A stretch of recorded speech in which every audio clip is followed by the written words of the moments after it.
जब हम किसी को प्रणाम करते हैं, उन्हें नमस्कार करते हैं या हमें कोई प्रणाम करता है, तो अनायास ही हमारे मुंह से निकलता है, खुश रहो, गॉड ब्लेस यू, सदा सुखी रहो।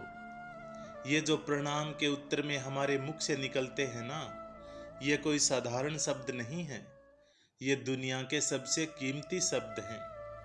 आजकल हम इन बातों को महत्व देना बंद करते जा रहे हैं, पर यकीन मानिए, जो प्रणाम के जवाब के रूप में आशीर्वाद हमें मिलता है या हम किसी को देते हैं, वो 100% चमत्कारिक शब्द होते हैं, बेशकीमती शब्द होते हैं।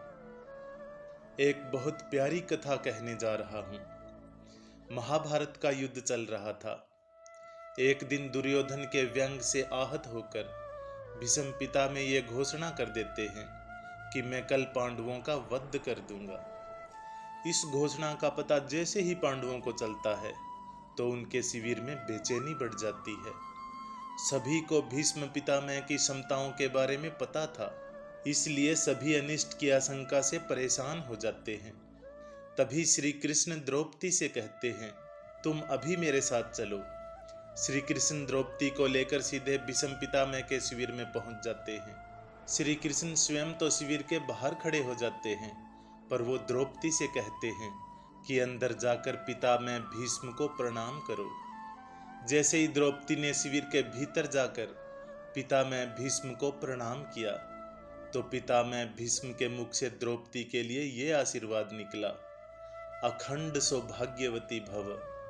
जैसे ही ये आशीर्वाद उनके मुख से निकला, उसी क्षण उन्हें यह स्मरण हो आया कि आज ही तो उन्होंने पांडवों के वध की घोषणा की थी और स्वयं ही उन्होंने द्रौपदी को अखंड सौभाग्यवती रहने का आशीर्वाद दे दिया। फिर पितामह भीष्म ने द्रौपदी से पूछा, पुत्री, क्या तुम इतनी रात को यहाँ अकेली आई हो या तुम्हें यहाँ श्री कृष्ण लाए हैं? तब द्रौपदी ने कहा, जी पितामह, और वो शिविर के बाहर खड़े हैं। शिविर से बाहर निकलकर दोनों ने एक दूसरे को प्रणाम किया और पितामह भीष्म ने कहा, मेरे एक वचन को मेरे ही दूसरे वचन से काटने का काम केवल कृष्ण ही कर सकते हैं।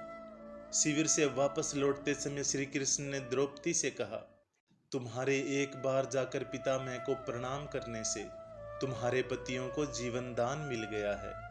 यदि तुम प्रतिदिन भीष्म, धृतराष्ट्र, द्रोणाचार्य आदि को प्रणाम करती होती और दुर्योधन, दुशासन आदि की पत्नियां भी पांडवों को प्रणाम करती होती, तो शायद इस युद्ध की नौबत ही नहीं आती। जो हर घर में कलह कलेश का वातावरण रहता है, वो कहीं ना कहीं इस बात के मूल से जुड़ा है कि हम संस्कार भूलते जा रहे हैं। हम जाने अनजाने अपने बड़ों की उपेक्षा करने लगे हैं। याद रखना, हर चीज पैसे से खरीदी नहीं जा सकती, और ये भी याद रखना कि हर बात का जवाब गूगल से नहीं मिलता। इसके लिए बुजुर्गों के पास भी बैठना पड़ता है। शरीर की खुराक के साथ साथ हमारी आत्मा को भी खुराक चाहिए, जो संस्कारों से हमें मिलती है। हम भूलते जा रहे हैं आशीर्वाद के महत्व को। आशीर्वाद एक कवच की तरह होता है, जो हर बाधा से हमारी रक्षा करता है। कितनी सुंदर बात कही है किसी ने, प्रणाम अनुशासन है, प्रणाम शीतलता है, प्रणाम आदर सिखाता है, प्रणाम से सुविचार आते हैं, प्रणाम झुकना सिखाता है, प्रणाम क्रोध मिटाता है, प्रणाम आंसू धो देता है, प्रणाम अहंकार मिटा देता है, प्रणाम हमारी संस्कृति है। आप सभी को मेरा सादर प्रणाम। फिर मिलेंगे दोस्तों अगली वीडियो के साथ। तब तक के लिए अपना ख्याल रखना और हमेशा मुस्कुराते रहना।